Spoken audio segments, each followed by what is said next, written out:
Sean todos muy bienvenidos. Estamos en esta conferencia ya número 452 de noticias de actualidad en relación con la profecía. Hoy estamos en el 16 ya de enero de este 2025. Hoy va a ser un poco más corta que la de ayer. Son menos noticias. Ayer teníamos acumulado bastante. Hoy va a ser un poco más corta. Así que, bueno, un poco más, digamos, llevadera. Y vamos a seguir con el tema de ayer. Hablando de Occidente, de lo que está viniendo. Sí, como subtítulo le hemos puesto el avance de la ultraderecha. Lo podríamos poner entre signo de interrogación, pero hablaremos sobre ello. Ayer dijimos algo y vamos a seguir. Inclusive leeremos una carta muy interesante que explica un poco qué es esto, ultraderecha, qué es fascismo.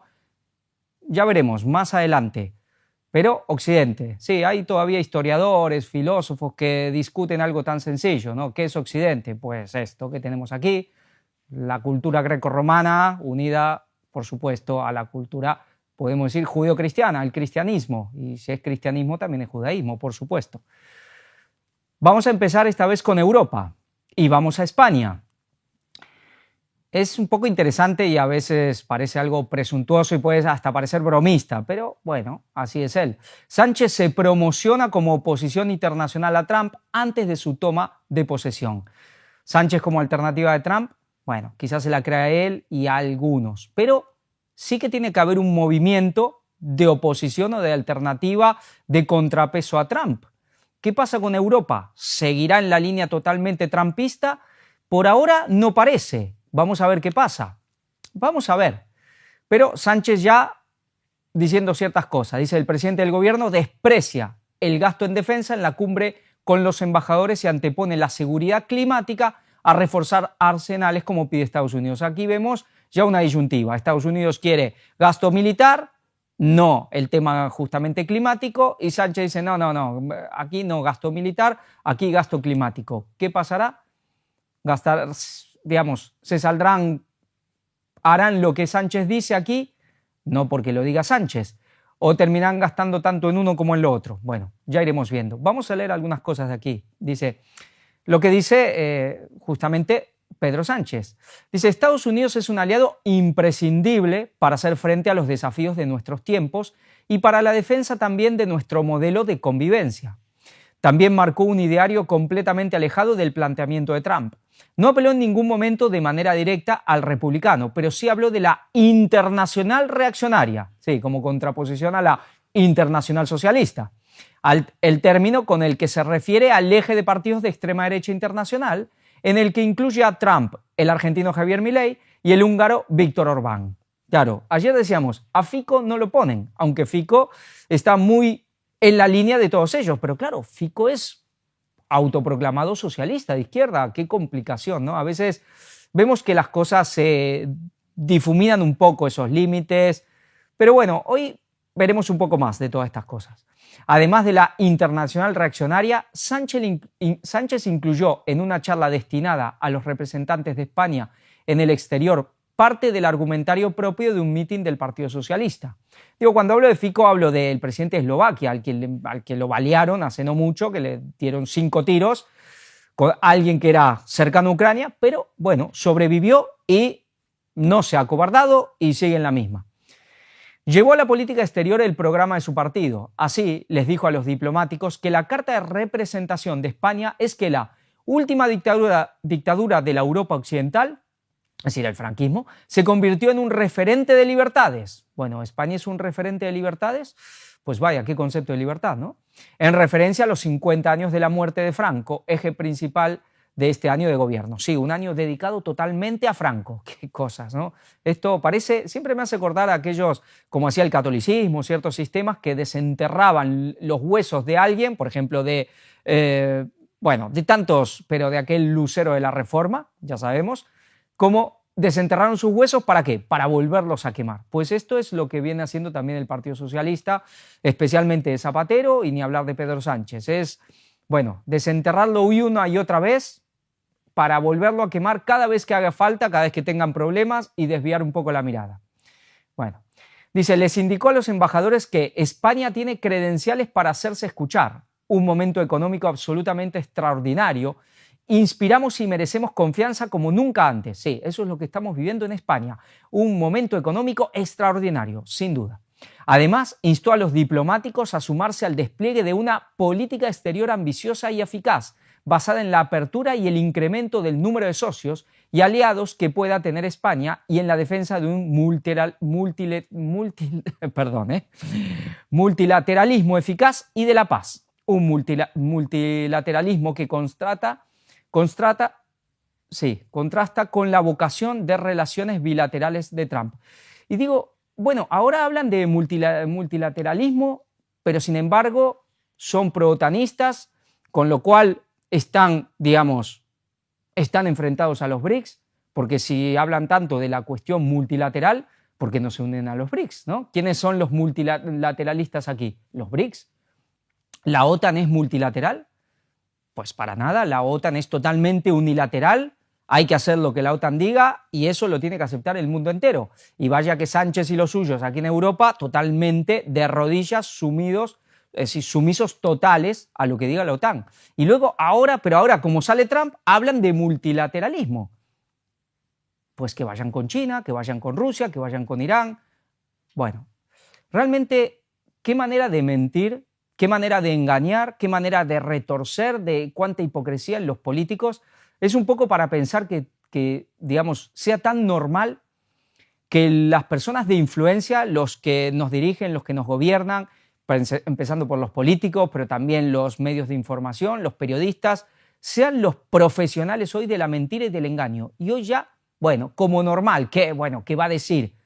Como normal y lo de esperar que un político mienta. Pues si los que dirigen un país son artistas, son profesionales del engaño y de la mentira, y ni hablar de otras cosas peores que también, pues ¿qué podemos esperar? Bueno.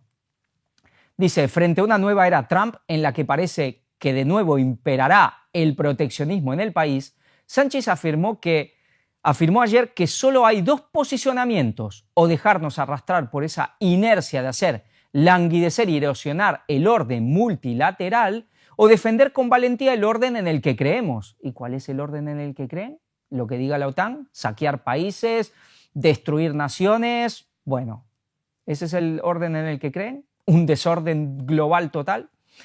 En cuando más hay que dar la cara por nuestros valores con más determinación. Un ejemplo más de su posición política alejada de los dogmas de Trump. Pero vemos que empieza a haber ya un posicionamiento de cierto sector europeo, y que no es solo España, porque España dirán, bueno, ¿cuánto pinta España en Europa? Claro, mucho menos que otros. Digamos, de término medio sería España. Tampoco es del último en la cola, pero tampoco ni es Francia, ni es Alemania, ni es Inglaterra, que no está en el euro, pero no deja de ser Europa. Bueno, vamos a ver qué pasa con las elecciones de Alemania, pero hasta ahora hay un eje de resistencia al trumpismo en Europa. ¿Y esto qué puede pasar? ¿Qué le puede ocasionar esto a Europa? Si ya le ha ido mal con Biden, que son amigos, ¿cómo le va a ir si encima son enemigos de Trump? Bueno, dice, ya por la tarde don Felipe coincidió, el rey también, coincidió con esta idea de multilateralismo que defendió Sánchez por la mañana en la clausura de la conferencia de embajadores. El multilateralismo, tan cuestionado en nuestros días, es la mejor salvaguardia para no tropezar en las mismas piedras de la historia, para defender un mundo definido por el derecho, no por la ley del más fuerte, un mundo consciente de las fracturas y desigualdades, y de que solo el diálogo y la cooperación pueden prevenir que se tornen en conflictos, afirmó el monarca. Pues aquí el monarca tomando una posición totalmente al lado de alguien que es muy antimonárquico, o aparentemente, ¿no? El Partido Socialista, la izquierda, es la más antimonárquica. Quizás no sea comunista, pero la izquierda siempre ha sido muy antimonárquica aquí en España. Y sin embargo, en esto van juntos. ¿Será que están siguiendo un guión? ¿Quién ha vuelto a poner a la corona en España? ¿No ha sido la CIA? ¿No ha sido el mismo Estados Unidos también? No le han dado, digamos, la corona al padre de Felipe con la condición de que entregue, de que haga lo que la OTAN diga, por ejemplo, cuestiones sobre Marruecos y tantas otras cosas. Y aquí vemos tanto la monarquía como la izquierda, pues en una misma línea. Pues bueno, qué raro, ¿no? Uno pensaría que por lo menos la monarquía estaría a favor de una especie de derecha, pero no. Y digo especie. Pero tras los galones, Sánchez sorprendió al afirmar que no comparte una deriva militarista que nos aboque a una nueva carrera armamentística. Y uno dice, bueno, qué bien aquí. Estas palabras llegan un día después de que el secretario general de la OTAN, Mark Rutte, afirmara que el 2% de inversión en defensa no es suficiente y que pedirán más esfuerzo para gastar más. ¿Qué pasa con Sánchez? ¿Se opone porque no tiene de dónde sacar dinero o si lo saca se le pone muy complicado en el propio país?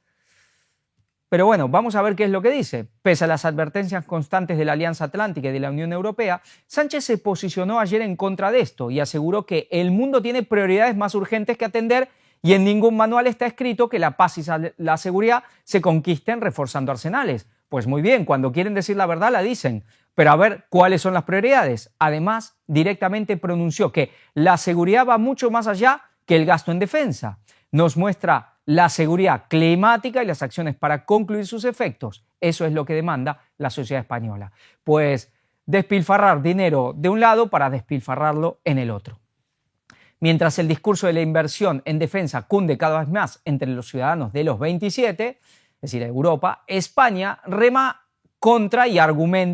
la contra y argumenta con el punto en el que más fricciones puede haber con Estados Unidos, el cambio climático. Frente a los cercanos a Trump, conocido por ser negacionista del cambio climático, Sánchez se muestra como la opción contraria, que antepone el planeta por delante del gasto en defensa. Bueno, ¿es algo personal? ¿Es una cruzada personal? ¿O es que está siguiendo un guión que le toca seguir? Porque si está haciendo un guión, pues ¿quién estará atrás de Sánchez? Hay que generar una oposición a Trump, hay que generar un contrapeso en Europa a Trump. Eso es lo que vamos a ir viendo con el tiempo. Nos quedamos en España, vamos a la noticia de Zenit. Dice, para ver también cómo van las cosas en España por otro lado. 300 líderes políticos y cívicos de 40 países firman en España el Compromiso de Madrid. Durante la cumbre se realizó un cambio en la dirección de, PNFV. Dice, el eurodiputado croata Stefan Bartulica es el nuevo presidente en relevo de José Antonio Cast, que cumplió un periodo de 2 años y medio. ¿Y qué es esto? Esto fue el 5 de diciembre, ya hace más de un mes. Dice, una década de acción en favor de la libertad, la familia y la cultura de la vida. Pues ya vemos por dónde van. No es la línea de Sánchez, por supuesto. Este es el Compromiso de Madrid, asumido por 300 líderes políticos y cívicos de 45 países de Europa, América y África. Esa alianza global fue anunciada durante la cuarta cumbre transatlántica realizada por Political Network for Values, la red política de los valores. Es esto, el PNFV, en el Senado de España los días 1 y 2 de diciembre del presente año. Hace un mes y medio ya de esto. Nuestra cumbre transatlántica, más que un encuentro, es un llamado a la acción. Los discursos no bastan, tenemos que actuar de forma global y cada vez más articulada para que la dignidad de todo ser humano sea respetada en todas las etapas de su desarrollo, afirmó el eurodiputado croata Stefan Bartulica, nuevo presidente, de esta red política de los valores. Les animo a mantenerse firmes y a perseverar en la defensa de lo que es bueno y verdadero. Su ejemplo inspira a personas de todo el mundo. Debemos luchar en el terreno de la política, pero ganar elecciones no es suficiente. Es la cultura la que al final determinará el destino de nuestras naciones. Aquí no debemos ceder ni un ápice. Estamos llamados a ganar los corazones y las mentes de la próxima generación, detalló. Y uno se dice, habla de la vida, la familia, pues ya podemos pensar quién está atrás de todo esto, ¿no? Aquí tuvimos un problema de que se borraron se me borraron un par de diapositivas y el canal de Zenit, pues el canal se ha caído, no hay forma de entrar en el enlace, pero lo importante lo vamos a leer, pero alguna parte estará en blanco porque se ha perdido en último momento la diapositiva. Dice, un instrumento para sumar. Para la dirección de la red, el documento es visto como un instrumento que ampliará su capacidad de incidencia y de sumar a políticos y líderes cívicos de todo el mundo. Aquí vemos un movimiento ya en marcha a nivel político. ¿Para qué? Para generar, una acción contra todo lo que podemos decir este progresismo que viene imperando hace un par de décadas, ya venía de más atrás, Y aquí, bueno, volcando toda la cuestión, intentando llevar el rumbo para otro lugar. ¿Qué pasará con los otros? ¿Qué pasará con todo el progresismo? ¿Se rendirán así de fácil? Vemos cómo se va planteando un choque, un encontronazo, un conflicto, sin duda. Dice, el documento fue acogido por delegaciones de Argentina, Austria, Bélgica, Brasil, Bulgaria, Canadá, Camerún, Chile, Colombia, Croacia, República Dominicana, Francia, Alemania, Hungría, Italia, Kenia, México, Marruecos, Nigeria, Panamá, Paraguay, Polonia, Portugal, Rumanía, España, Sierra Leona, Suiza, Uganda, Ucrania y Venezuela, entre otros países. Vemos aquí muchos países del continente americano, no habla de Estados Unidos, pero sí está, por ejemplo, Canadá, habla de países de Europa y de países africanos. Pero la idea es abarcarlo todo. Bueno, nos habla el nuevo presidente, aquí vemos algunas imágenes, fue en la Cámara del Senado, aquí perdimos una parte también, pero bueno, lo importante lo tenemos. Garantizar que nuestras leyes, es decir, como el plan, ¿no? Garantizar que nuestras leyes y gobiernos respeten el ejercicio de la libertad para defender la dignidad de todo ser humano y su derecho a la vida, desde la concepción hasta la muerte natural, y para expresar de forma pacífica y respetuosa las propias convicciones. Sí, el tema de la muerte natural. Luego veremos un vídeo en Inglaterra que realmente es impresionante. Íbamos a verlo ayer, pero por tiempo lo dejamos para hoy.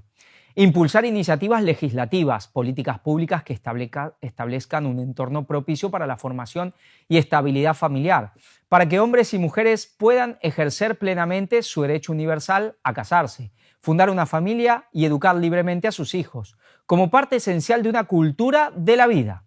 Trabajar para que nuestros gobiernos suscriban y asuman la Declaración del Consenso de Ginebra.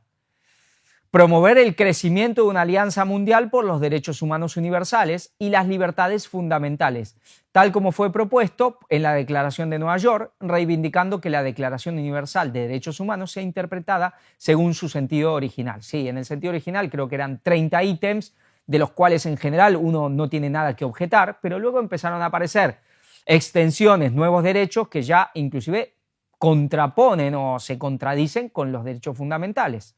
Pero claro, sabemos que había una esencia, un origen, una intención con los famosos derechos humanos, que era como tomar el lugar o echar, digamos, ir moviendo ciertos deberes, cierta ley, por eso inclusive estaban hasta significados parecidos a la ley de Dios. No sé si han visto temas de la Revolución Francesa, el ojo, la famosa diosa y que señala el ojo y está con la Declaración de los Derechos Humanos como si fueran dos tablas de piedras como la ley de Dios. Entonces es poner derechos para quitar deberes.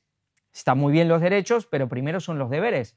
Primero son los deberes lo que da, digamos, bueno, lo que ocasiona los derechos.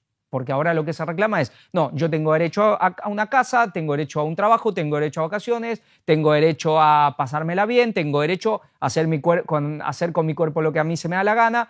Claro, pero los derechos se tienen que conquistar. Y primero es como muy simple, ¿no? Nuestros padres decían, bueno, primero haz tu tarea y luego te puedes ir a jugar. Primero son los deberes, primero son las responsabilidades, luego vienen los derechos. Y esto es lo que se ha intercambiado. Cuando uno lee los 30 derechos fundamentales, uno dice, bueno, todo esto está muy bien, sí, amén, de acuerdo.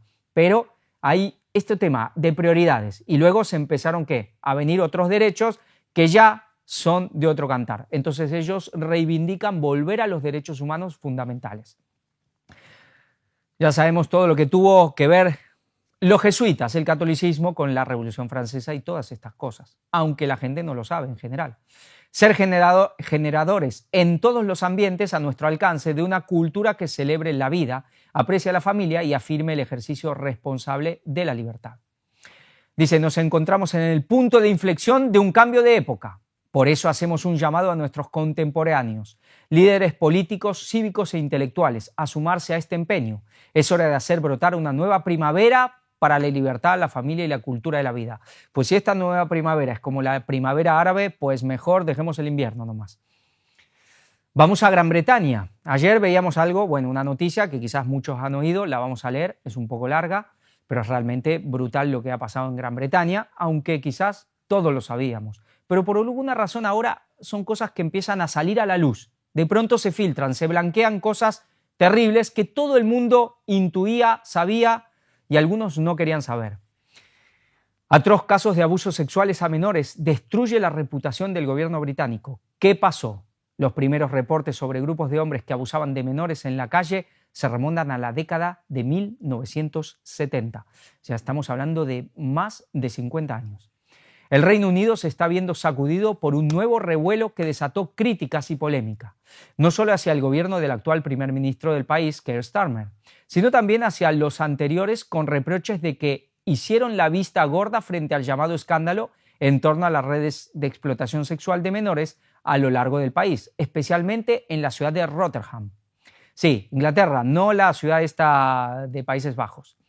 Esta semana, en el debate que se convirtió en el principal tema nacional, se involucraron el empresario estadounidense Elon Musk, que no pierde oportunidad, la escritora británica J.K. Rowling, la conocerán, la de...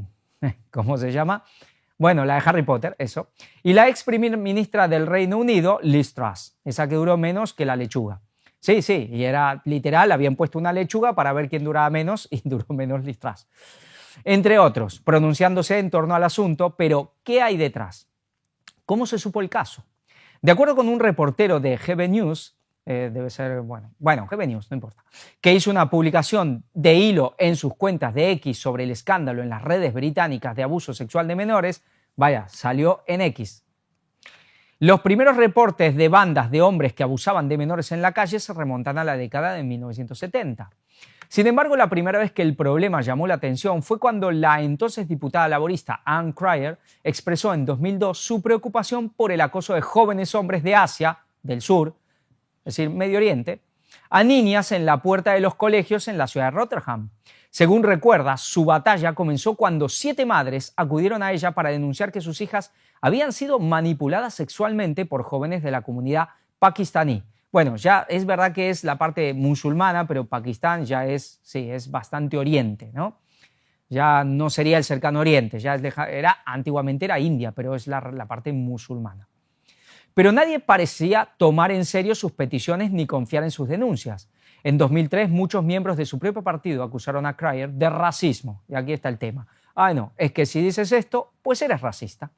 Más tarde, el periodista de The Times, Andrew Norfolk, logró llegar a la verdad. Al principio, admite, al escuchar los detalles de las acusaciones de niñas, en su mayoría blancas, contra perpetradores en general británico-pakistaníes, no quiso seguir con el tema.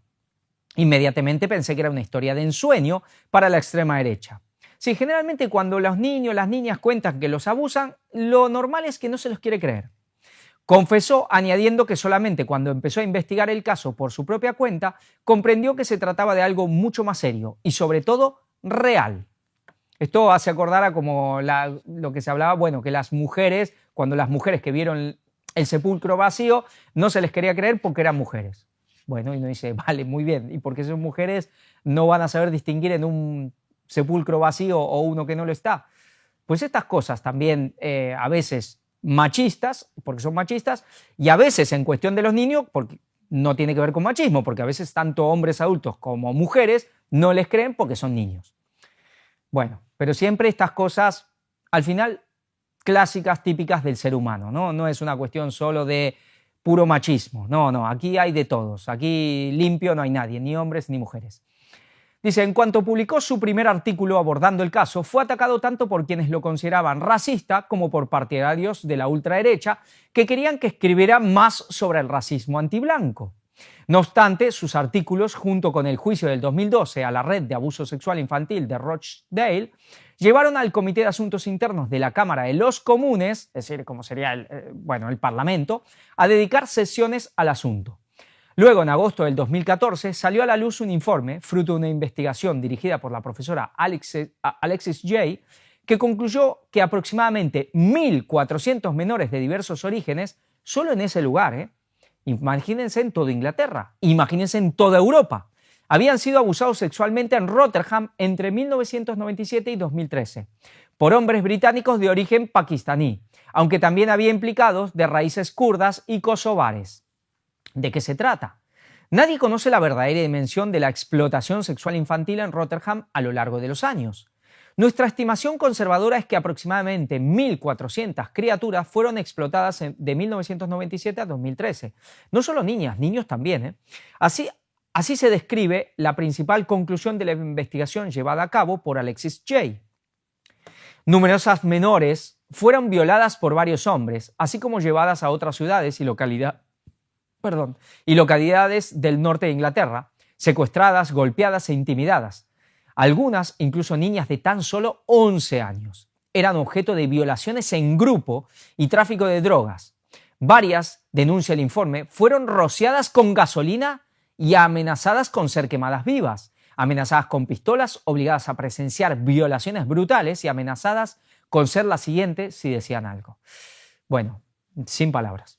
Años después de haber sido víctimas de abusos, ciertas chicas se hicieron adictas a las drogas y al alcohol. Normal.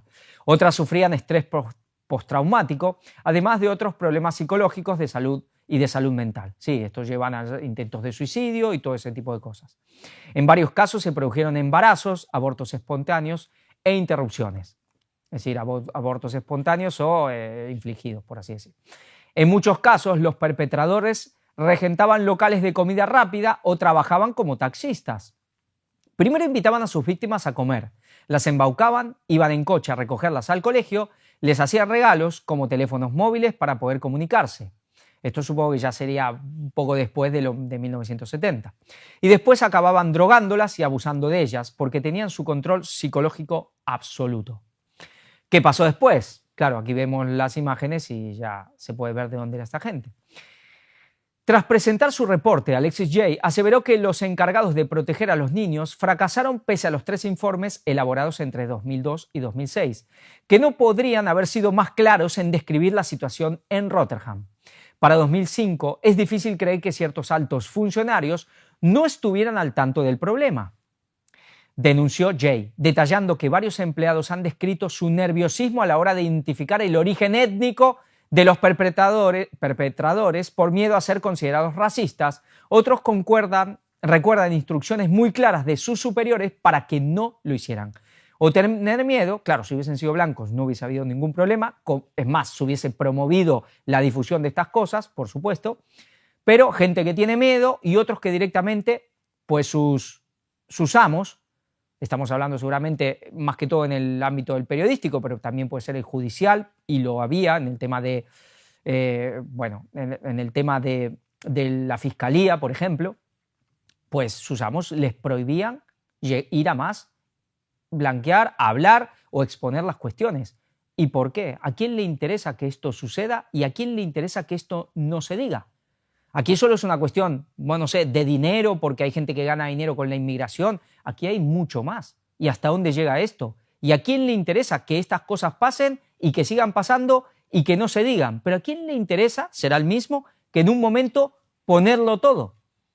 Es posible que al que le interesa, en el momento que todo esto salga a la luz, pues él sea el más inocente.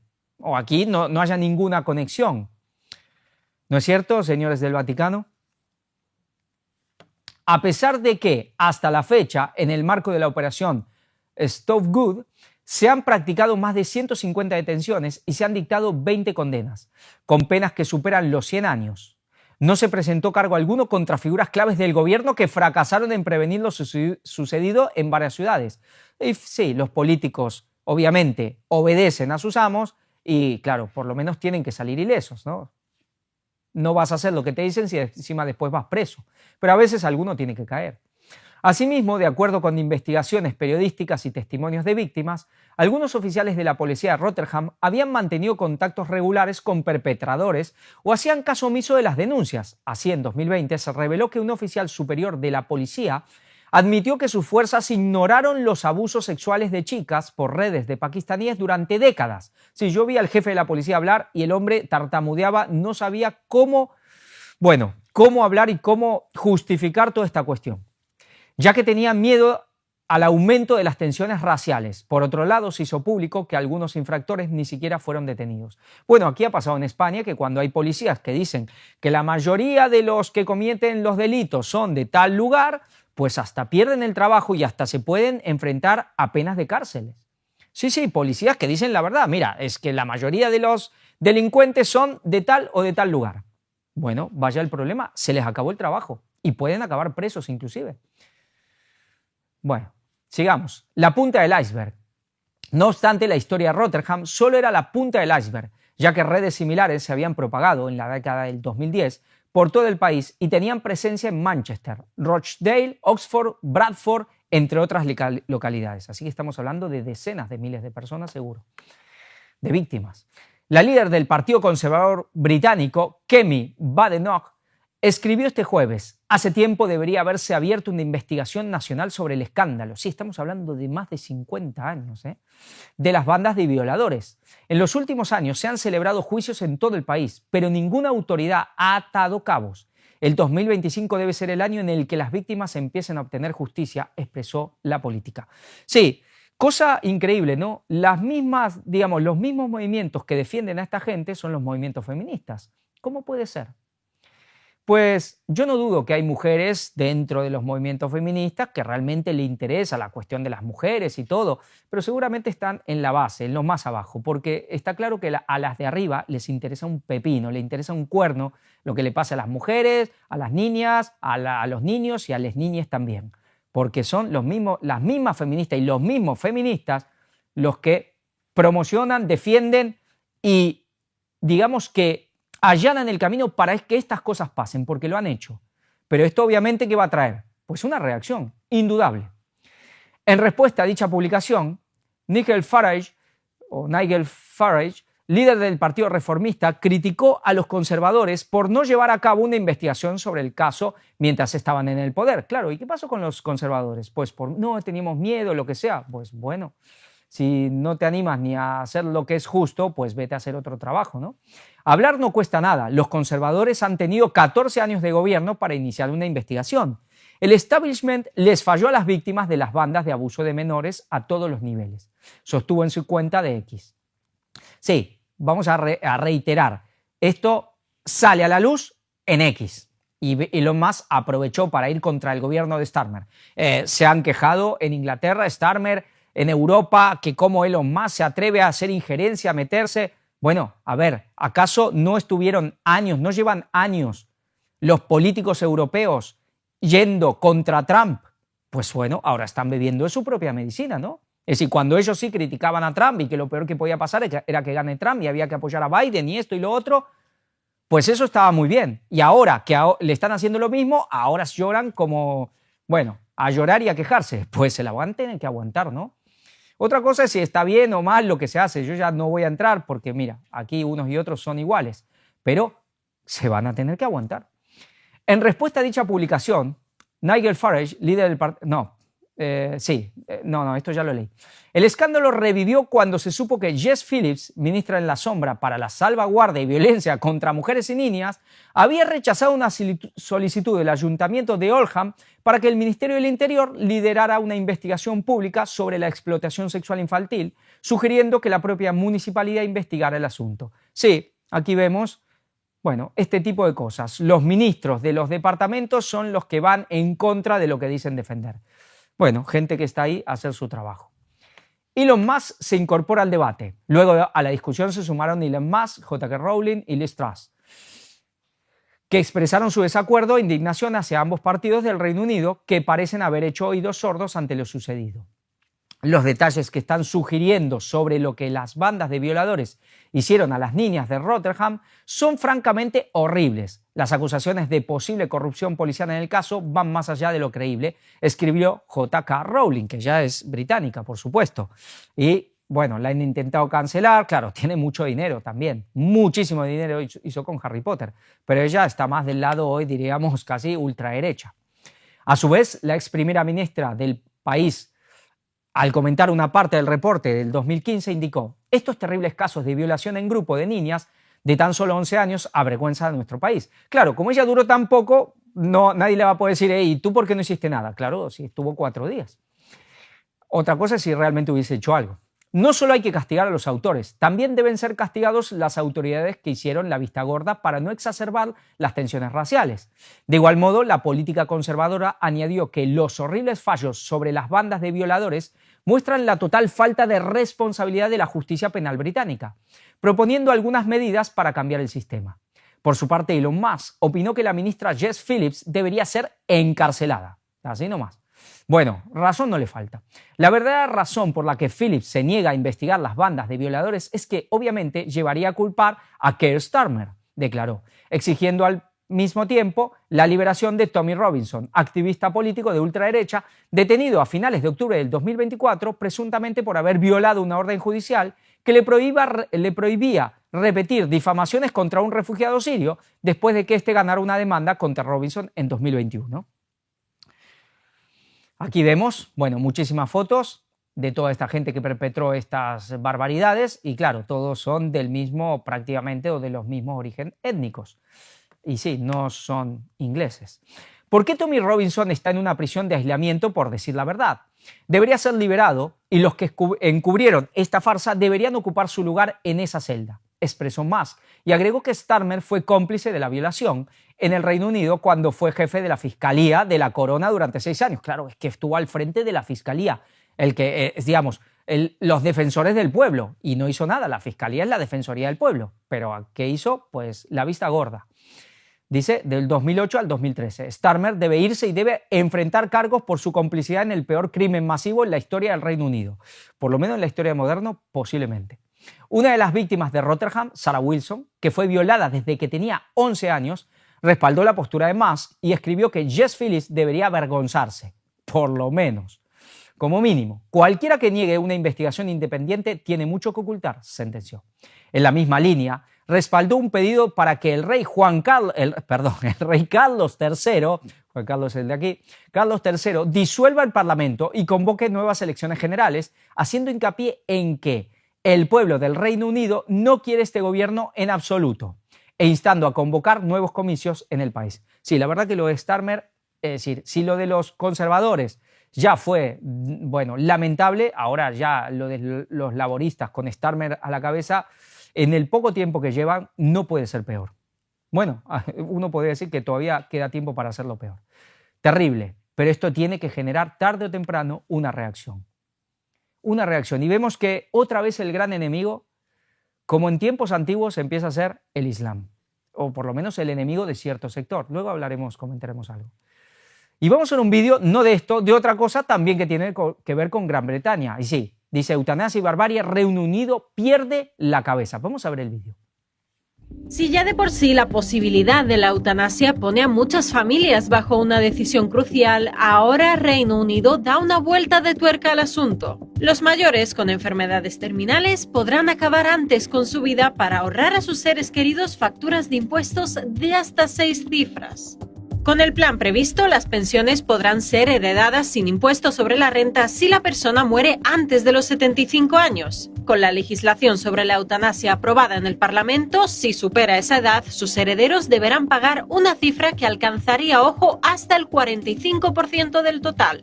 En el caso de una persona que tuviera medio millón de libras en su fondo de pensión al fallecer, su familia podrá pagar 225.000 si quiere recibir el dinero como una suma global. Ahora toca esperar unos meses en los que se darán debates adicionales sobre un asunto que tiene totalmente dividido al país. Expertos advierten de que el proyecto para legalizar la eutanasia en el Reino Unido puede violar los derechos humanos y socavar el Estado de Derecho. Uno de los grandes problemas es, por ejemplo, que el proyecto no permite a los jueces abstenerse en casos de la llamada muerte asistida, a diferencia de los médicos, quienes sí podrán objetar por motivos de conciencia. El secretario de Salud de Reino Unido ya ha reconocido que legalizar la eutanasia obligará a recortar otros servicios sanitarios. La razón es clara, esta ayuda para fallecer no está contemplada en los presupuestos. Las personas enfermas no solo podrán ser coaccionadas en algunos casos a optar por la muerte, también ellas mismas podrán sentirse una carga para sus familiares y podrían optar por la muerte para ahorrarles ese pago. Si esta ley entra finalmente en vigor, la muerte estará a un botón de distancia para miles de enfermos terminales. Igual, está claro, y ya conocemos la profecía, pero está claro que algo va a pasar, porque esto ya está ya pasando todas las líneas más básicas, elementales del sentido común, inclusive del instinto de supervivencia del ser humano, bueno, que te paguen para que te suicides. Así están en el Reino Unido, el que hasta hace no mucho era el gran imperio, hace 100 años era el imperio. pues aquí va totalmente cayendo y cayendo hacia lo más bajo. Vamos a Estados Unidos y vamos a hablar de Meta. ¿Por qué? Bueno, muchos sabrán lo que ha estado pasando con este chico. Mark Zuckerberg quiere más energía masculina y menos política de diversidad. Vaya cambio. Pero ¿qué frase? Energía masculina. ¿A qué suena esto? Aquí está con esas gafas, bueno, esas gafas que ellos están haciendo, pero vamos a leer un poco. Dice, Mark Zuckerberg, CEO de Meta, lo que es Facebook, Instagram, todo ello, ha expresado su deseo de que las empresas adopten más energía masculina en su cultura corporativa. En una entrevista con Joe Rogan, un partidario de Donald Trump, el fundador de Facebook, sí, porque ya ha puesto $1 millón para la campaña también, para todo lo que necesite Donald Trump. El fundador de Facebook lamentó que las corporaciones se hayan vuelto culturalmente castradas y abogó por celebrar más la agresividad en el entorno empresarial. Bueno, parece que vio la luz el hombre. La energía masculina creo que es buena, pero no está seguro si es buena o no. Y obviamente la sociedad tiene mucho de eso, pero creo que la cultura corporativa está realmente intentando alejarse de ello. Todas estas formas de energía son buenas, pero ¿qué forma de hablar? Energía masculina, ¿qué dirá? ¿Que tenemos todos energía masculina y femenina? Suena a cuestión muy, bueno, no me extrañaría que él sea un cabalista, así que dice, y creo que tener una cultura que celebre un poco más la agresión tiene sus propios méritos, que son realmente positivos. Vaya, qué cambio, ¿no? Más allá de los clichés del sexismo y de las simplificaciones, el jefe de Facebook, Instagram y WhatsApp anunció una medida muy concreta. Puso fin a la política interna de diversidad en recursos humanos, conocida en Estados Unidos como DEI, por diversidad, equidad e inclusión. Se acabó. Es decir, el que era el paladín del progresismo, del wokismo, ha dado un giro de 180 grados de un día para el otro. Impresionante. ¿Qué pasa con esta gente? Vamos a seguir viendo algunas cosas. Dice, una cosa es decir que queremos ser acogedores y crear un buen ambiente para todos. Y creo que otra cosa es básicamente decir que la masculinidad es mala. Añadió. Más adelante en el episodio, Zuckerberg atribuyó a las artes marciales el haberle ayudado a redefinir su relación con la masculinidad, diciendo a Rogan que pasar tiempo con sus amigos mientras se golpean entre ellos ha sido una experiencia positiva. Bueno, ya está un poco grande el chico para estar con los amigos golpeándose, ¿no? Como era de esperarse, estas declaraciones han generado controversia, especialmente en el contexto de los recientes cambios en las políticas de Meta. La empresa ha flexibilizado sus normas de moderación de contenido en Instagram y Facebook, permitiendo mayor indulgencia hacia usuarios que critican a inmigrantes y personas transgénero o que hacen declaraciones excluyentes basadas en género, en sexo o género. Antes te echaban inmediatamente, pues ahora ya no. Puedes decir ciertas cosas. ¿Cómo cambia cierta gente? ¿Y por qué? Es puro por dinero. ¿Puro por dinero? Pues yo no dudo que a él le interese el dinero, pero después veremos algo. Además, Meta ha anunciado el fin de la verificación de hechos por parte de terceros en Estados Unidos y ha detenido esfuerzos internos destinados a diversificar su fuerza laboral, ¿no? Es decir, se acabó, luego veremos la noticia en los fact-checkers y ahora este tema de la diversificación de la fuerza laboral, pues no. Pues ya ahora vamos a ver qué dice. Meta plantea recortar el 5% de su fuerza laboral enfocándose en los empleados con menor rendimiento. Dice, esta vez, este va a ser un año intenso y quiero asegurarme de que tengamos a las mejores personas en nuestros equipos, escribió. He decidido elevar el estándar en la gestión de rendimiento y mover a los empleados de bajo rendimiento más rápido. ¿Qué pasaba antes? ¿Qué eran las políticas? ¿Eran por mérito? ¿Era por rendimiento? ¿Era por eficacia? No. Era por género, por cuestión racial. Si tú eres de tal raza, te ponemos arriba de todo. Porque los privilegiados, digamos, el heteropatriarcado blanco privilegiado, esto no puede ser. Pues ahora parece que la cuestión va por los méritos. Sí, también la derecha es muy hipócrita y muy engañosa con su meritocracia, pero bueno, lo que está diciendo sería lo lógico, ¿no? El que haga bien su trabajo, el que rinde, pues ese es el que va a trabajar y el que no, no. No importa si es mujer, si es blanco, si es negro, si es judío, si es chino, si es gay o no lo sea. El que haga su trabajo, trabaja y cobra. El que no, no. Sería lo lógico. Pues parece que ahora se da cuenta. Dice, sin fact-checking y con más discurso de odio, Meta se vuelve MAGA. MAGA es, ¿no? Hagamos grande América otra vez. El logo de Donald Trump. los fact-checking, estos controladores de información que todos pertenecen en general a Soros o al poder de Soros, a las empresas de George Soros, pues se acabaron. Ahora ya no hay control de información. Bueno, seguramente lo va a haber, pero ya no de esta línea, digamos, progresista. Ahora lo va a hacer Meta según su propio criterio. Más discurso de odio. Bueno, vemos que este informativo está muy claro en la tendencia que tiene. Pero vamos a ver algo, porque decir, bueno, esto es por dinero. Claro, ahora ganó Trump y hay que ir con Trump porque hay que ganar dinero. Mira lo bien que le va a Elon Musk desde que está con Trump, pues hay que hacer lo mismo. Sí, no cabe duda que quieren ganar dinero, pero ¿es solo eso? ¿Es una decisión de él o él es un peón y es un mandado? Vamos a ver esta noticia. Hace 20 años el Pentágono intentó crear un Facebook para almacenar datos e impulsar la inteligencia artificial.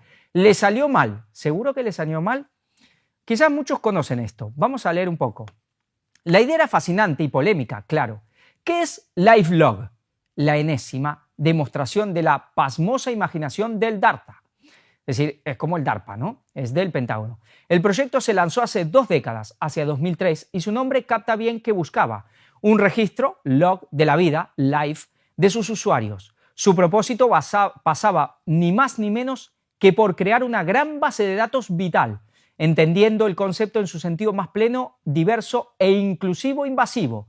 La idea, como recogían por entonces The New York Times y Wired, era registrar casi toda la experiencia de un sujeto, y lo de casi todo puede entenderse a pies juntillas. La propuesta pasaba por captar cuanto el sujeto veía, decía y escuchaba, los números de teléfono que marcaba, los emails que enviaba y recibía, que veía en la televisión, que revisaba, hojeaba o los billetes de avión que compraba. Casi todo, un enorme y vastísimo océano de información que luego los técnicos se encargarían de hacer manejable, trazando rutas y mapeando las diferentes relaciones. ¿Pues acaso no pasa hoy? Vamos a ir un poco más, el artículo es interesante, pero no lo vamos a leer todo. Y vamos a ir a lo que nos interesa. ¿Y qué pasó? Que poco después, a comienzos del 2004, el Pentágono decidía poner fin al proyecto LiveLog. Lo hacía de forma discreta, alegando un cambio de prioridades, pero en un contexto difícil de pasar por alto. El proyecto había tenido que lidiar con críticas afiladas, el recelo de los defensores de las libertades civiles y sobre todo un clima marcado por otros programas controvertidos del DARPA, centrados en la vigilancia y habían levantado una densa polvorera. Si empezaban a tener problemas con, digamos, medios de comunicación, las cuestiones de la propia ley. ¿Qué contexto era ese? Dice, en septiembre del 2003 el Congreso de Estados Unidos había decidido cortar la financiación de TIA, Total Information Awareness, un software que cotejaba llamadas, navegación de Internet y registros bancarios y otros datos para identificar terroristas, dada su enorme impopularidad. Claro, tenía que ver con esto, toda esta cuestión del LiveLog. Solo unos meses después, en febrero del 2004, en DARPA daban carpetazo a LiveLog. Pues se terminó este proyecto de control de información de datos, de conocimiento de datos de las personas del Pentágono. ¿Seguro? Dice, creo que se había quemado tanto como TIA que no quería enfrentarse a más controversias. La muerte de LiveLog fue un daño colateral relacionado con TIA, explica Gage, durante una entrevista con Vice. Ironías de la historia, ese mismo año se lanzó Facebook. Vaya, casualidad, ¿no? Otra variedad de diario electrónico en el que los usuarios dejaban constancia de buena parte de sus vidas y no sin sonadas polémicas. Pues empezaron con una cosa, eso levantó toda la polvareda y cuando no pudieron seguir, pues lanzaron el plan B o el que realmente tenían preparado, que es Facebook. Es decir, ¿de quién es Facebook? Del Pentágono. ¿De quién es Google? Del Pentágono. ¿Quién inventó Internet? El Pentágono. Es decir, con todas sus grandes empresas tecnológicas. Es decir, la famosa Silicon Valley, ¿a quién responde? Al Pentágono. Elon Musk, ¿con quién está? Es decir, para hacer cohetes, para hacer los satélites que hace, inclusive militares, obviamente que tiene que estar unido al Pentágono. Es decir, Silicon Valley es una extensión del Pentágono. No es siempre que unos personas muy inteligentes, generalmente judíos, bueno, es que son muy inteligentes, en un garage se pusieron con un ordenador viejo y de pronto inventaron Facebook, Apple y esto y lo otro y de un día para el otro pasan a controlar las redes sociales, la tecnología. No. Por eso este hombre, Zuckerberg, está haciendo lo que le dicen. Cuando le decían que tenía que cortarle e inclusive expulsar a Donald Trump, pues hacía lo que le decían. Y ahora está haciendo lo que le dicen. Él irá muy contento porque siempre va a ganar más dinero, pero acá hay un tema no solo económico, mucho más que económico, que tiene que ver con poder y tiene que ver con todo esto que se está planteando, con este conflicto que se está generando, con este nuevo orden mundial que se quiere establecer. Él es un mandado, él es un peón, tendrá su cuota de poder, pero él obedece órdenes. Y eso es lo que está haciendo, obedeciendo órdenes. Vamos a Latinoamérica. Sí, hablamos de Occidente. Algunos no lo consideran, pero por supuesto que es Occidente. Nicaragua. Dictadura de Nicaragua cierra Save the Children y Fundación de Monjas Dominicas Contemplativas. Vamos a ver cómo se está poniendo cada vez más candente la cosa en Nicaragua. Dice, la dictadura de Nicaragua canceló la personalidad jurídica de 15 organizaciones sin fines de lucro, las primeras con las que toma esta decisión en 2025, tras las más de 5.400 ONG cerradas por el régimen de Daniel Ortega y Rosario Murillo desde el 2018. 5.400 ONG, no es poca cosa, ¿eh? Otro día, bueno, pero las ONG, sí, ya, lo que sea, pero van cerrando todo, digamos, lo que no les gusta, pues cancelando todo. El 8 de enero, el diario oficial de la Gaceta informó de la disolución voluntaria de 11 organizaciones, entre las que se encuentra Save the Children y la Fundación de Monjas Dominicas de Nicaragua. Dice, otras de las 11 organizaciones canceladas por disolución voluntaria son la Fundación Misionera Cristiana Ebenezer, la Asociación Iglesia Bautista Fundamental de Matagalpa y la Fundación Help for Nicaragua. Vemos que van contra todos. En 2024 la dictadura canceló alrededor de 1.700 organizaciones sin fines de lucro. Bueno, eso de sin fines de lucro también es discutible según cuál. Solo el 19 de agosto del año pasado la dictadura cerró un total de 1.500 organizaciones, un solo día, de las cuales 678 eran cristianas, entre católicas y evangélicas. En su informe global de 2025, la organización evangélica International Christian Concern denunció que la dictadura ha utilizado al Ministerio del Interior para la persecución contra cientos de iglesias, grupos de ayuda y otras organizaciones religiosas, y ha cerrado 315 organizaciones religiosas en 2023. Pero vemos que el cristianismo está en el centro de la diana. Y ahora vamos a ver algo más, lo que nos hablaba, el tema de las monjas. Aquí vemos, bueno, la del movimiento de la Madre Teresa, las que salen en la foto. Dice, Nicaragua se quedará sin monjas y religiosas. Gobierno las expulsa a todas y pone fecha para que se vayan. Se espera que muchas de estas monjas busquen refugio en países latinoamericanos, donde sus congregaciones ya tienen comunidades establecidas, dice. El régimen ha disuelto sistemáticamente las organizaciones sin fines de lucro afiliadas a la Iglesia, cortando así, de hecho, el marco legal de las monjas para operar dentro del país. Dice, el gobierno autoritario de Daniel Ortega está acelerando su ofensiva contra las comunidades religiosas en Nicaragua, emitiendo un ultimátum para que todas las monjas restantes abandonen el país antes de fin de año. Este hecho, destacado por la experta legal e investigadora Marta Patricia Molina, indica una intensificación de la campaña del régimen contra la Iglesia Católica y sus instituciones. Según Molina, las monjas que quedan en Nicaragua ahora se están preparando para irse bajo presión. En las próximas semanas, los puestos de control fronterizos y los aeropuertos verán una afluencia de mujeres religiosas que saldrán del país, ya que la dictadura ha ordenado su salida para diciembre, escribió Molina en las plataformas redes sociales X. Se espera que muchas de estas monjas busquen refugio en países latinoamericanos, donde sus congregaciones ya tienen comunidades establecidas.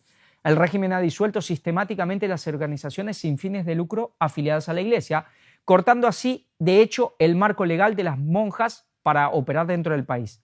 Según informa, el Estado ha confiscado propiedades vinculadas a estas congregaciones.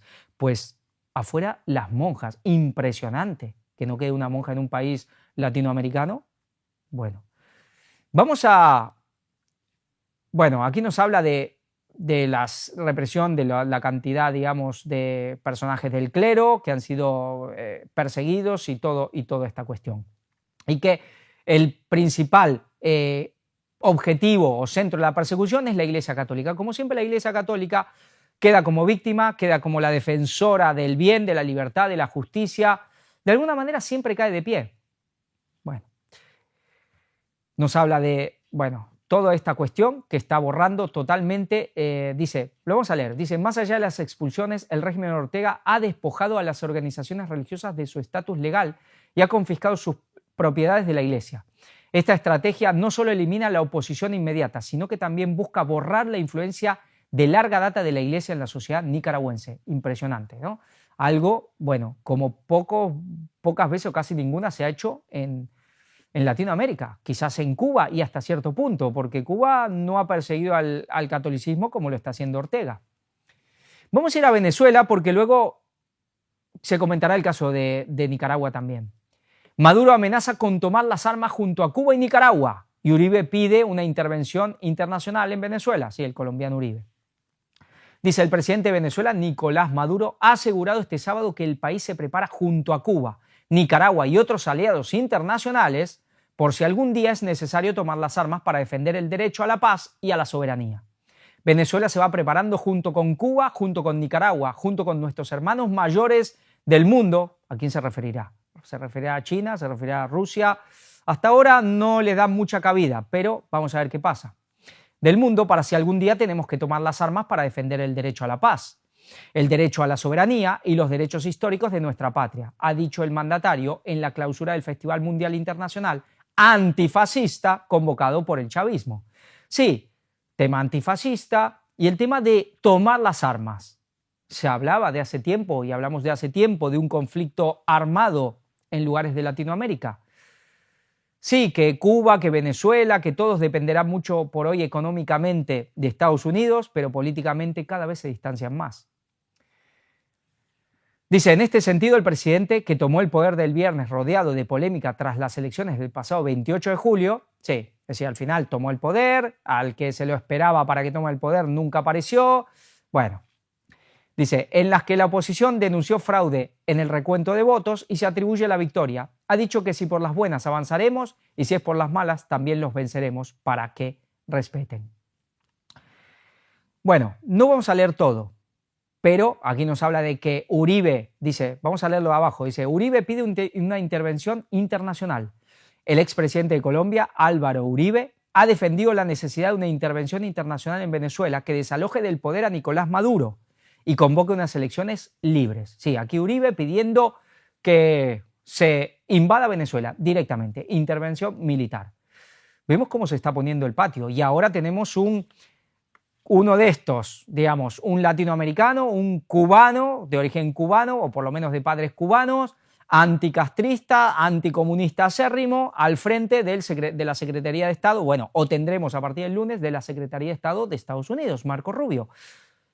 Vemos cómo se van cumpliendo las cosas y vemos los países que obviamente van a estar del eje del mal. Aquí vemos los tres países del eje del mal claramente principales, Venezuela, Cuba y Nicaragua. ¿Qué pasará con Bolivia? ¿Qué pasará con algunos más? Ya veremos.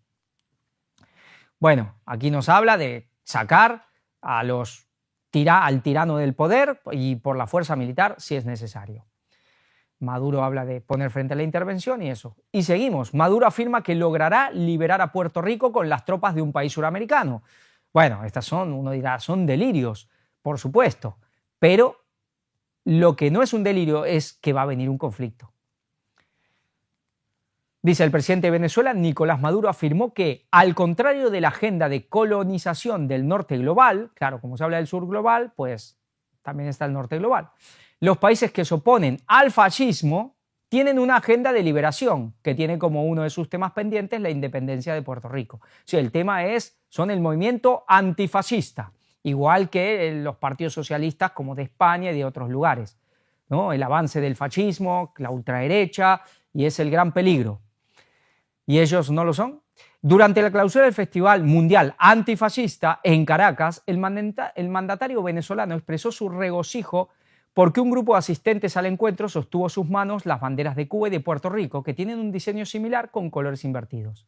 Qué bellas se ven las banderas de Puerto Rico y Cuba juntas, dijo Maduro, y cantó una estrofa de la canción del cubano Pablo Milanés que dice: Cuba y Puerto Rico son de un pájaro las dos alas. Digamos, sí, las dos alas del mismo pájaro. Así como en el norte tienen una agenda de colonización, nosotros tenemos una agenda de liberación, que la escribió Simón Bolívar, manifestó. Sí. Un poderoso bloque. Maduro también llamó a crear un poderoso bloque que conforme una gran alianza mundial de lucha contra el fascismo para conmemorar los 80 años de la toma de Berlín, que selló la victoria del Ejército Rojo de la Unión Soviética contra el nazismo. Conmemorar los 80 años de la victoria contra el nazifascismo de Hitler es conmemorar nuestra victoria, aseveró. El presidente venezolano, recién juramentado el pasado viernes, dijo que su país, Cuba y Nicaragua, se encuentran en el epicentro de la lucha contra el colonizador, por lo que cada vez están más decididos, unidos y fuertes.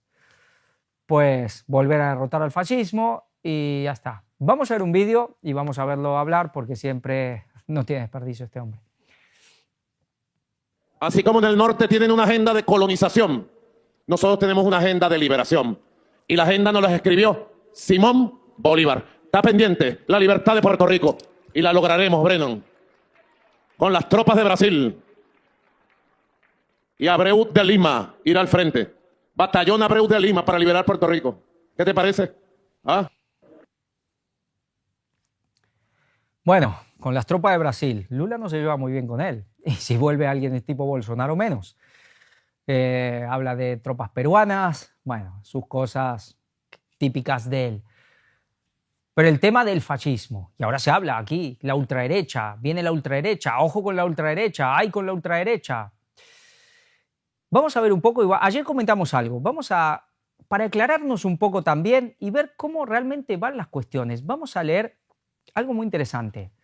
Es de un escrito, el escrito no lo vamos a leer, es como toda una exposición sobre el tema y esta pregunta, el fascismo, ¿extrema derecha o tercera posición? La famosa tercera vía. Pero vamos a leer una carta de la bisnieta de Benito Mussolini que le envió justamente a Nicolás Maduro. Por supuesto, ella dice lo que dice, pero es interesante. Y dice, quisiera hacer mención, este es el escritor del artículo, quisiera hacer mención de la carta abierta que redactó la bisnieta de Benito Mussolini, Martina Mussolini, al dictador de Venezuela, Nicolás Maduro, por hacer mal uso de la palabra fascismo. Tomaré solo un fragmento de la carta que dice lo siguiente. Señor presidente, aunque usted aplique una política de represión dictatorial que cada vez más se vuelve coautor de crímenes, ¿qué es el fascismo? Quitando la única trágica mancha de las leyes raciales, el fascismo realizó una Italia en cada rincón. Creó una identidad nacional, dio escuelas y cultura, construyó fábricas y ciudades, aún con los pocos recursos naturales de Italia, unió a un pueblo. Cruzó el Mediterráneo llevando nuestra civilización y nuestra cultura a Libia, Eritrea y Somalia. Construyó también en esos países carreteras y escuelas, contrariamente a las políticas coloniales de los otros países que se limitaron esencialmente a explotar. Se entendió que una guerra habría sido dañina y cuando se les pidió ayuda a las naciones democráticas como Francia e Inglaterra, con su negativa nos lanzaron en los brazos de los alemanes. Tuvimos que aceptar para defendernos. Escuché los discursos de mi bisabuelo que nombraba a menudo a los alemanes y lo hacía con desprecio. Gente que ignoraba la escritura en una época en la que Roma tenía a César, Virgilio y Augusto. Bueno, lo que dice ella, claro, echando muchos flores, salvo la cuestión racial, a todo lo que hizo su bisabuelo. Y que no le quedó más remedio que unirse a Hitler por el rechazo de Francia y de Inglaterra. Es lo que dice. Pero dice, señor presidente, dígame qué es el fascismo que usted nombra en cada discurso.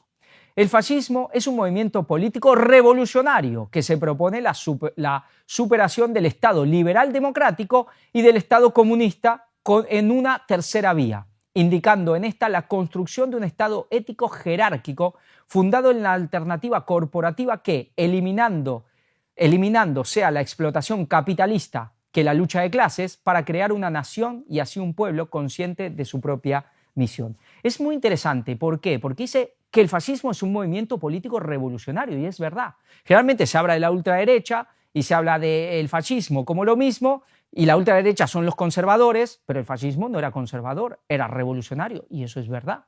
Ellos, es decir, estos movimientos tipo nazistas, fascistas, ellos estaban en contra del conservadurismo porque ellos querían dar un paso adelante, aunque reivindicaban cosas muy antiguas, cosas que ya estaban enterradas, sí. La Grecia antigua, la cuestión romana, esa cuestión heroica del hombre, pero ellos despreciaban el conservadurismo, despreciaban el Estado liberal democrático y el Estado comunista. Ellos se oponían en parte a las cuestiones tan materialistas del comunismo y del capitalismo. Ellos hablaban de valores más elevados, que el hombre no era solo carne, hablaban de la fuerza del espíritu. Por eso levantaban monumentos, ellos iban a esa glorificación del hombre, de la nación, en una cuestión muy griega, romana, en el fondo muy pagana, y es verdad. Pero ¿nos suena esto? Se oponían al Estado liberal democrático y al comunismo al mismo tiempo. ¿No es lo que hoy realmente se está buscando? Una tercera vía, cuando la democracia está siendo acabada, cuando ya la juventud no cree en la democracia, la juventud ya no cree prácticamente, o la mayoría, en la democracia, sienten que es algo fracasado. Cuando se busca algo que tampoco algo que sea, sí, en parte socialista, pero que no sea el comunismo, el socialismo o un socialismo tradicional. ¿El nazismo acaso no era socialista? Entonces, ¿era izquierda o derecha? Era esa tercera vía. Decíamos ayer, la derecha es ese vínculo con el capital, podemos decir el capitalismo. Habla de la propiedad privada, en cambio el comunismo habla de la prohibición de la propiedad privada. Pero ambos son materialistas, porque el capitalismo solo le importa el rédito, solo le importa los beneficios, solo le importa los bienes materiales. Y al comunismo también. ¿Quién se beneficia? El Estado. Pero unos y otros están totalmente abocados, enfocados en los bienes materiales. No se está hablando hoy de todo el problema del individualismo, del materialismo, que tiene que venir algo, que tiene que haber una solución que nos saque también de esta cuestión tan puramente materialista. Y yo pregunto, ¿el catolicismo es democrático? ¿Es capitalista? ¿Es comunista? No. ¿Es de izquierda? No. ¿Es de derecha? No. Tiene cosas de ambos. Parecido a lo que tenían estos movimientos del periodo entre guerras, que estaban, pudieron atraer a todo un sector de gente que estaba frustrado con ciertos estados liberales, con cierto comunismo, que aunque comenzaba recién, pero que no querían ni una cosa ni la otra. Y esos daban una tercera vía, daban una solución, eran una síntesis. Esto que se llama extrema derecha, bueno, aceptamos, ya está, no nos vamos a quejar por eso, ni a hacer cuestiones filosóficas, que no, eso no es extrema derecha, el fascismo. Bueno, se le llama extrema derecha a todo un sector que va en contra de un relato y se le llama fascismo y nos da igual. Aquí, a mí personalmente, me da igual. Pero está muy bien poner cómo realmente lo que pasó en ese tiempo, que es muy parecido al de hoy, donde surgió una tercera vía que intentaba sacar al hombre de ese materialismo ruinoso y mortal que defendían tanto, que propugnaban tanto los estados capitalistas como los estados comunistas, y eso es innegable, para darles ya un sentido de vida, para hacer una síntesis de algo más elevado. Pero el fondo tenía de ambos. Y esto es muy interesante, porque ¿qué va a ser el papado? ¿Acaso no va a ser una síntesis? ¿Qué es ese capitalismo inclusivo? ¿No tiene tanto de la izquierda como la derecha? Claro, el comunismo era internacionalista, lo que pasa es que el fascismo era nacionalista. El papado no es nacionalista, en eso es internacionalista. En eso sí tiene del comunismo, de la izquierda, que ellos tanto ayudaron a generar también, a través de los jesuitas, ¿no? Como decía un escritor famoso mexicano, San Ignacio de Loyola, el santo patrono del comunismo, ¿no? Pero entonces vemos que similar a lo que está pasando hoy. ¿Y por qué lo digo? Porque realmente a mí cuesta, entender cómo la gente se puede cegar, se puede fanatizar y puede haber tanta confusión en estas cosas. La gente sigue esperando que haya un movimiento político que salve a la humanidad, que salve a las naciones, que ponga orden y que inclusive hasta que nos salve la vida de este mundo que nos está llevando a la muerte. Sí, donde todo es el beneficio, donde todo es el individualismo, donde todo es el materialismo. Claro, el Papa aprovecha estas verdades para decirlo y uno dice, tiene razón el Papa. Pero hay gente, uno se pone a hablar y no entiende cómo la gente de izquierda no se quiere dar cuenta, porque cuando se lo dices, se levanta y se van y se acabó las conversaciones, de que al final la izquierda lleva décadas siendo totalmente financiada y totalmente en un matrimonio total con el gran capital. ¿Acaso el gran capital no ha estado financiando a los partidos de izquierda y a los movimientos de izquierda progresistas más que a ninguno? ¿No es George Soros solamente la cabeza visible de todo el sionismo internacional, con Rothschild realmente a la cabeza, los que han financiado todo el progresismo. Es decir, el gran capital, el capitalismo financiando al socialismo. Y es verdad que los Rothschild siempre han sido muy astutos en financiar los dos bandos. Financiaban los dos bandos de la guerra y por supuesto que también están financiando a la derecha. ¿Y ahora qué están haciendo? Ahora empiezan a equilibrar la balanza porque llevan un tiempo poniendo, por así decir, el 80% de los recursos a la izquierda y dejando a los movimientos de derecha muy flacos. Pero ahora, ¿qué está pasando? Vemos lo que está pasando en Estados Unidos con Facebook, con Jeff Bezos de Amazon, bueno, Elon Musk ya siempre estuvo en ese lado, que ahora se están pasando al otro lado. Ahora es como que el dinero empieza a engordar también a la derecha. Y tenemos el conflicto servido. Y alguien tiene que poner una solución. Pero yo pregunto, ¿la gente de izquierda no se pregunta cómo puede ser que si son tan de izquierda? La izquierda es la que está, digamos, más del lado del pueblo, más del lado de los vulnerables, pero sin embargo totalmente financiada por el capitalismo, que es su enemigo, combatiendo al capital, decía el peronismo en Argentina, pero algo muy marxista, ¿no? El gran capital, del libro del famoso de Marx, El Capital, esa lucha contra el gran capital. Y sin embargo, ¿qué pasa? Y ahora parece que los que luchan contra el gran capital son lo que se llama la extrema derecha. Si es extrema derecha, ¿no serían los que tendrían que estar más al lado del capital? Porque la derecha es el capitalismo, ¿no? Todo es muy confuso, pero vemos cómo realmente hay un poder que aparentemente muy disidente, el llamado fascismo, extrema derecha, que es el que está ahora siendo atractivo para la gente, que es el que está aglutinando a mucha gente que ya está cansado de tanto engaño, de tanta mentira y de tanto engaño de izquierdas y de derechas. ¿Realmente no mueve nadie? ¿Estos son realmente disidentes? ¿No mueve nadie esta gente? Pregunto, ¿Víctor Orbán no se lleva bastante y muy bien con el Papa Francisco? Dios sabrá qué hay en el corazón de Víctor Orbán, por ejemplo. Y Ellen White también habla de que Dios tiene sus caudillos entre la política, pero en su momento tendrán que salir. No va a haber ningún movimiento que traiga la paz, que traiga la prosperidad o que, digamos, pueda o venga a meter preso a todos estos delincuentes que están llevando al mundo a la ruina. Esto no va a pasar. Pero es muy interesante esta cuestión realmente de ver cómo en el periodo entre guerras, que es tan parecido al periodo de hoy, lo que estaba pasando y cómo había un movimiento, una tercera vía, que tuvo un gran impacto y un gran éxito en atraer enormes masas a los trabajadores, a las masas a su seno. Alguien va a tener un gran éxito dando una tercera vía. Pero esa tercera vía no es más que la síntesis de estas dos, no es más que ese camino medio de estos dos extremos. ¿Saben? Hay una persona, muchos lo conocen, se llama Daniel Stulin, él era de la KGB. Hay gente que dice que los de inteligencia nunca dejan de ser de la inteligencia. Bueno, él sabrá si sigue siéndolo o no. Pero dijo, hay algo muy interesante, hay una frase que realmente es muy acertada y básicamente es esto que tanto hablamos, ¿no? Como tenemos el camino ancho, tiene un lado izquierdo y un lado derecho y también tiene un punto medio. Pero él dice, bueno, esta gente, la élite, toma la mentira, la parte en dos y esconde la verdad. La verdad que está muy bien lograda esa frase, porque es lo que vemos. Vemos una izquierda y una derecha, son parte de la misma cabeza, caras de la misma moneda. Por eso decíamos, el capitalismo como el comunismo son ideologías totalmente materialistas, son caras de la misma moneda. Los medios de producción son particulares, privados, y otro, el Estado, controla los medios de producción. Son las dos caras de la misma moneda. Y la verdad se esconde. Pero claro, esa tercera vía, que en su tiempo fue esto, el fascismo, que estuvo muy cerca del catolicismo, todos estos regímenes, tanto les interesó, quizás realmente les interesó que ganaran, pero si no ganaran ya tenían preparado toda la otra mano por Estados Unidos y eso. Pero cuando el Vaticano venga a traer una solución, no va a ser más que el punto medio de estos dos sectores.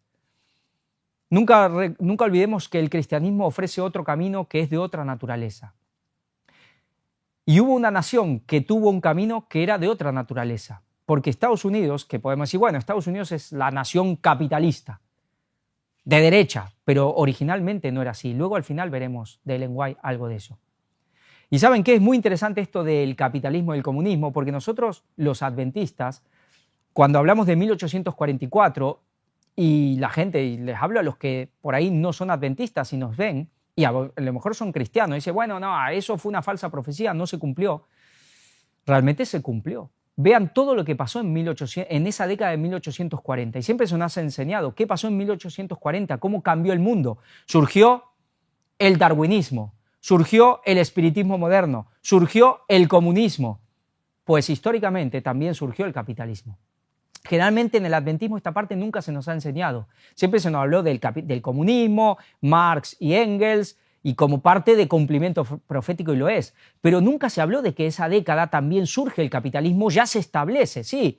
Venía alguien, mira, bueno, ya Adam Smith sacó La riqueza, el famoso libro La riqueza de las naciones, mucho antes, 1776. Sí, también el socialismo, algunos hablan de Santo Tomás Moro, con el libro de la utopía, pero básicamente el nacimiento, lo otro sería el engendramiento, el germen, pero básicamente el comunismo surge, el socialismo como tal, en la década de 1840 y el capitalismo también. Son cumplimientos proféticos. Y a Estados Unidos, especialmente ya con la creación de la Reserva Federal, se hizo que se tienda totalmente a la derecha, un país que originalmente no era ni de izquierda ni de derecha, su esencia va por otro lado.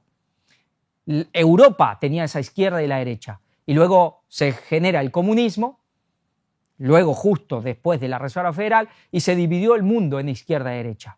Pues ahora tenemos algo parecido. Lo que pasa es que ahora es esa ultraderecha. Ojo con la ultraderecha. Bueno, sé que me he extendido un poco, pero son cosas muy interesantes para tenerlas en cuenta. ¿Por qué?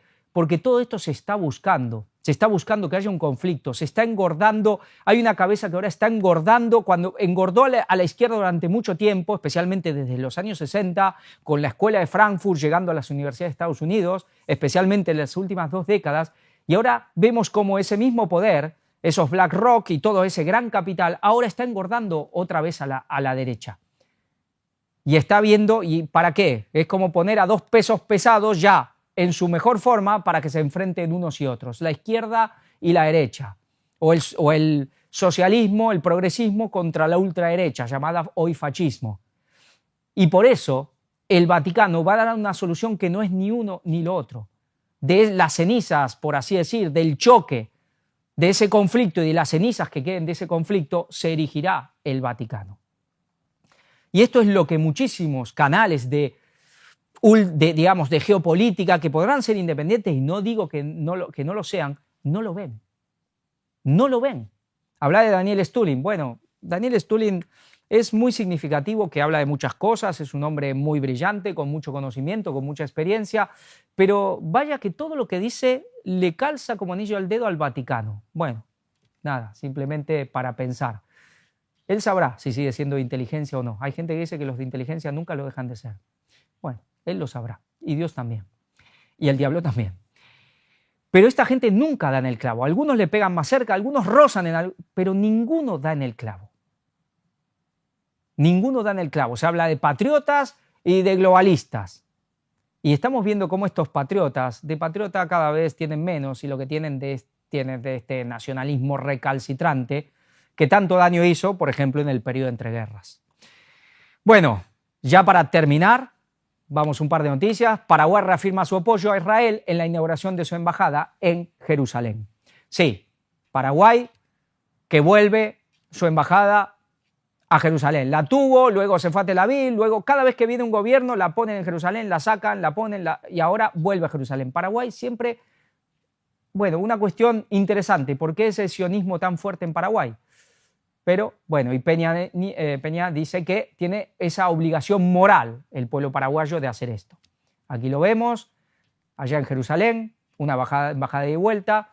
Y para terminar, que tiene que ver con lo que hablábamos, redistribución de la riqueza. Sí, porque aquí se pelean los socialistas, digamos, socialistas, capitalistas, la izquierda y la derecha, PP, el PSOE.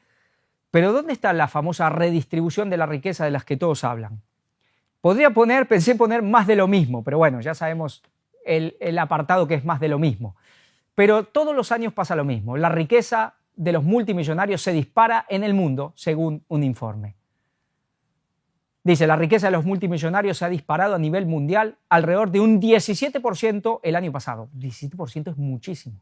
Según el informe de ambiciones de los multimillonarios para 2024 de la Sociedad Suiza de Servicios Financieros, UBS, publicado este jueves. Sí, voy a poner otra vez la imagen. Este es un banco suizo. Fíjense esa imagen, esas 3 llaves. ¿Le suena algo? ¿Suena un símbolo de alguien? Pues el sábado por la mañana, si no hay Dios mediante, hablaremos de eso aquí.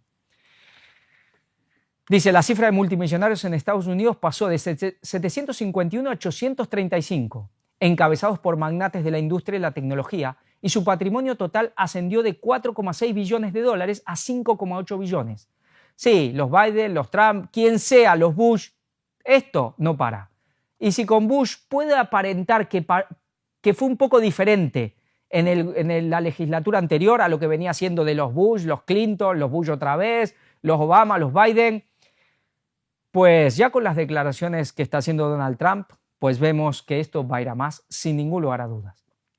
Dice, de hecho, Norteamérica se considera de forma abrumadora como la región que ofrece los mejores rendimientos de inversión de cara a 2025.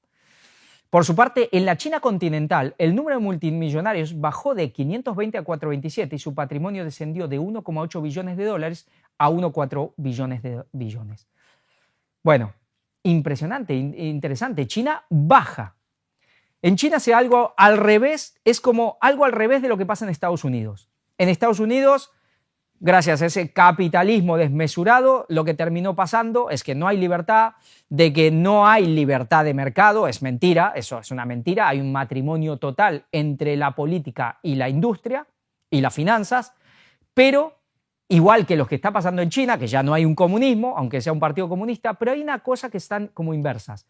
En Estados Unidos, los políticos son como, bueno, digamos, los empresarios están por encima de los políticos. El poder financiero, el poder económico, los industriales son los que mandan sobre los políticos. En China es al revés.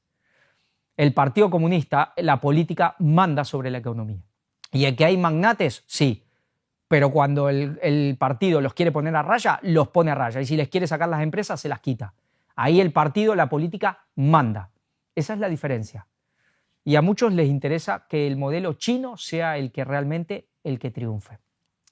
Y para terminar, vamos con una cita de Ellen White, del conflicto de los siglos, y vamos a hablar de Estados Unidos, porque aquí hay mucha confusión. No, que esto fue creado por la masonería, que esto fue creado... No, esto no es cierto. Los masones eran muy pocos e inclusive en general eran cristianos, pero también participaban de la masonería.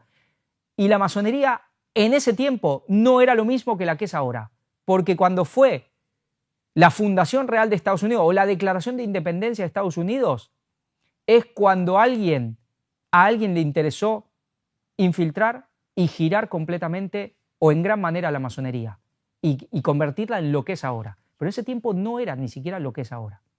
Y dice, la Biblia era considerada, nos habla de los primeros tiempos de la nación de Estados Unidos. La Biblia era considerada como la base de la fe, la fuente de la sabiduría y la carta magna de la libertad. Sus principios se enseñaban cuidadosamente en los hogares, en las escuelas y en las iglesias, y sus frutos se hicieron manifiestos, en lo que se ganó en inteligencia, en pureza y en templanza. Podíase vivir por años entre los puritanos sin ver un borracho, ni oír una blasfemia, ni encontrar un mendigo. Y esto está sacado, son crónicas verdaderas, no se lo inventa ella. Quedaba demostrado que los principios de la Biblia son las más eficaces salvaguardias de la grandeza nacional. Las colonias débiles y aisladas vinieron a convertirse pronto en una confederación de estados poderosos, y el mundo pudo fijarse admirado en la paz y prosperidad de una iglesia sin papa y de un estado sin rey. Esto era realmente Estados Unidos. Esta es la fundación de Estados Unidos, una iglesia sin papa y un estado sin rey, basado realmente en la libertad, en la justicia y en la verdad. O podríamos decir en la verdad, en la justicia y en la libertad. Esto es lo que va a hacer Donald Trump. Esto es el MAGA. Este mismo hombre que se va y se postra ante una estatua de Juan Pablo II, cuando esta gente huyó de las persecuciones religiosas europeas, realmente el mismo papado, es decir, Donald Trump, que está totalmente ligado al papado, el mismo papado que va contra la Biblia, y que fue la Biblia lo que hizo grande a la nación. Por eso la misma Constitución de Estados Unidos es imposible aplicarla o entenderla sin la cuestión bíblica, sin la cuestión religiosa, sin poner en la ecuación de todas las cosas al mismo Dios, aunque sea una nación, digamos, que haya libertad religiosa, aunque haya una separación de iglesia y Estado, aunque ellos fueran claros que tiene que haber libertad de conciencia y que el Estado no puede tener una religión oficial. Pero es imposible entender y aplicar la Constitución de Estados Unidos sin la cuestión bíblica. Y Donald Trump, que dice y que habla y que edita sus propias Biblias, luego se postra ante los papas, que son los mayores enemigos de la Biblia. Y hay cristianos que creen o no quieren darse cuenta de estas cosas. No, Estados Unidos no era ni de izquierda ni derecha, Estados Unidos no era ni fascista ni comunista, Estados Unidos tenía otra naturaleza. ¿Esto va a volver? No, esto no va a volver. En este sentido, el mundo está condenado. En este sentido, el papado, el diablo, en esto ha triunfado, pero no por siempre, porque Dios tendrá los suyos hasta el fin y Dios pondrá punto y final a esta historia, porque esto ya no tiene solución. Bueno, al final se hizo casi tan larga como la de ayer, pero bueno, un poco más corta, sí, la de ayer fue más densa, yo lo sé.